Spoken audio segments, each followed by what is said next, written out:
बच्चों, कैसे हो? लौट आए हम वापस अपनी हिंदी की कक्षा में। मैं और आप, हम दोनों आमने सामने। बेटे, आज हम जो करेंगे ना, बहुत ही मज़ेदार है। शरद जोशी जी का पाठ है, तुम कब जाओगे अतिथि। आओगे नहीं, जाओगे। पाठ के नाम में ही एक अलग सी बात हमें नज़र आ रही है, जिसके अंदर क्यों उसने ऐसा लिखा है कि तुम कब जाओगे अतिथि। हम तो कहते हैं ना कि आओगे कब, कौन कब आएगा, है ना, इंतज़ार रहता है ना हमें आने का। तो इस पाठ के अंदर यही एक बात है जिसके अंदर शरद जोशी जी जो है आपको बता रही है। और वो कहते हैं तुम कब जाओगे अतिथि। ये इन्होंने व्यंग्यात्मकता पे लिखा है। इसमें लंबे समय तक उन्होंने बताया है कि जब कोई हमारे घर में मेहमान आकर रहता है और वो अधिक देर तक रुकता है तो वो अतिथि जो है, हाँ, उसके ऊपर कटाक्ष किया गया है। वो अतिथि हमें भगवान की जगह फिर वो राक्षस नजर आने लग जाता है। देखिए इस पाठ के अंदर अब वो आपको क्या कहते हैं शरद जोशी जी कि लेखक अपने अतिथि का चौथे दिन तक बड़ा सत्कार और आदर करता है। उनके घर में मेहमान आया है, बड़े ही खुश हैं, बड़े ही आदर सद्भाव के साथ उन्होंने जब मेहमान आए तो बड़े आदर के साथ दोनों पति पत्नी ने उन मेहमान का प्रसन्नतापूर्वक स्वागत किया। पति ने भी स्नेह से भीगी मुस्कान से उसे गले लगाया, पत्नी ने भी सादर नमस्कार किया। उन्होंने उसका दोपहर के लिए भोजन जो बनाया वो औपचारिक डिनर जैसा भारी भरकम बनाया। 2 सब्जियां, रायता, मीठा व्यंजन, सब कुछ उन्होंने तैयार किया और उस अतिथि का स्वागत किया। बड़े जोर शोर से, बड़े खुश उनके साथ बैठ के बातचीत भी की। लेकिन जी अब क्या है, जो मेहमान हैं उन्हें आए हुए 4 दिन हो गए हैं।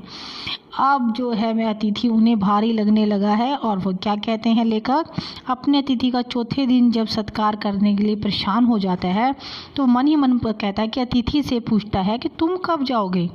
तुम यहाँ आराम से सिगरेट के छल्ले उड़ा रहे हो, उधर तुम्हारे सामने मैं कैलेंडर की तारीखों पे तारीखें बदल रहा हूँ, तुम्हें संकेत दे रहा हूँ कि तुम्हें आए हुए 4 दिन हो गए हैं, अब तो जाओ अपने घर।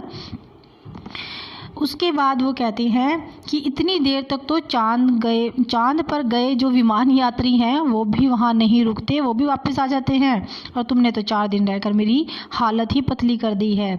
जब मेहमान घर आए तो हमारे लेखक जी कहते हैं कि उन्होंने पहले अपने पर्स की ओर देखा, अपने पर्स की हालत की ओर देखा कि उनके आने से अब उनका बैलेंस जो है ख़राब होने वाला है।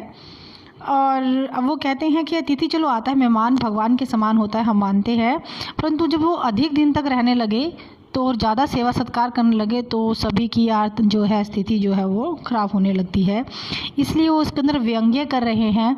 सेवा सत्कार करना चाहते हैं वे, यदि किसी के घर जाते हैं तो वहाँ भी वो वापसी का नाम नहीं लेते। इसी बात के ऊपर, ऐसे अतिथियों के ऊपर उन्होंने व्यंग्य किया है। अब वो क्या कहते हैं, हे अतिथि, तुम्हारे आते ही मेरा बटुआ कांप उठा था। हमने भरसक मुस्कान से तुम्हारा स्वागत किया, रात के भोजन का भी बहुत अच्छा इंतज़ाम किया, सब्जियां, सब चीज़ों के लिए रायता, मीठा सब तुम्हें दी परोसा। सोचा था कि तुम सुबह जल्दी चले जाओगे, परंतु तुम जमे रहे, और दोपहर भोजन में भी लंच जैसा गरिमा तुम्हें बनाया गया तुम्हारे लिए। चलो वो भी कोई बात नहीं। फिर हमने सोचा था कि आप इतने आदर सम्मान के बाद हम आपको स्टेशन तक खुशी खुशी छोड़ने जाएंगे। अब वो मेहमान जा भी नहीं रहे हैं। अब बेटा तीसरे दिन वो कहते हैं कि हमने देखा कि मेहमान ने अपने सारे कपड़े जो है किसे दे दिए, धोबी को दे दिए हैं धुलने के लिए, और अब तो इसका मतलब ये है कि वो और भी रहने वाले हैं। अब इससे जो है लेखक कहते हैं कि हमारे तो अंदर और भी क्या है, डर पैदा हो गया। और अब उनकी पत्नी जो है गुस्से में कहती है कि आज तो मैं खिचड़ी बनाने वाली हूँ, आज मैं कोई खाना नहीं बनाऊंगी। ये अतिथि नहीं, अतिथि तो देवता की जगह यह है, क्या बन गए हैं, राक्षस बन गए हैं। आज चौथे दिन उसके कपड़े भी धुल के आ गए हैं, लेकिन वो फिर भी नहीं जा रहे हैं। अब ज़्यादा दिन बेटे क्या होता है इस पाठ में क्यों ये बात बार बार कर रहे हैं कि हमें किसी के घर जाकर ज़्यादा दिन नहीं रहना चाहिए, फिर आदर सम्मान जो है कम हो जाता है। इसलिए संबंधों में भी उनकी मुस्कुराहट जो है फीकी पड़ गई थी। अब वो आपस में कोई बातचीत भी इतनी ज़्यादा नहीं कर रहे थे। पहले दिन आते तो होता है ना, सब लोग बातचीत ज़्यादा करते हैं, 2 दिन हो गए, 3 दिन, तो 4 दिन बाद क्या बात करेंगे।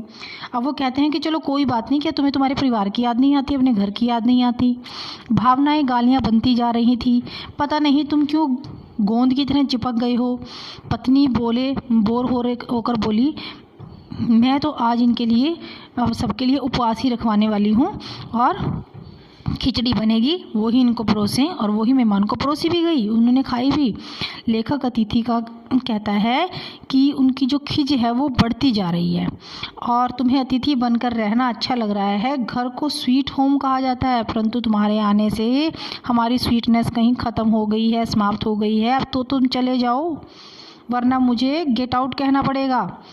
अब यदि तुम कल सवेरे तक अपने आप नहीं गए तो मेरी सहनशीलता जवाब दे जाएगी। मैं लड़खड़ा जाऊंगा। माना तुम अतिथि देवता हो, किंतु मैं तो आदमी हूँ, क्योंकि भगवान माना जाता है ना अतिथि को।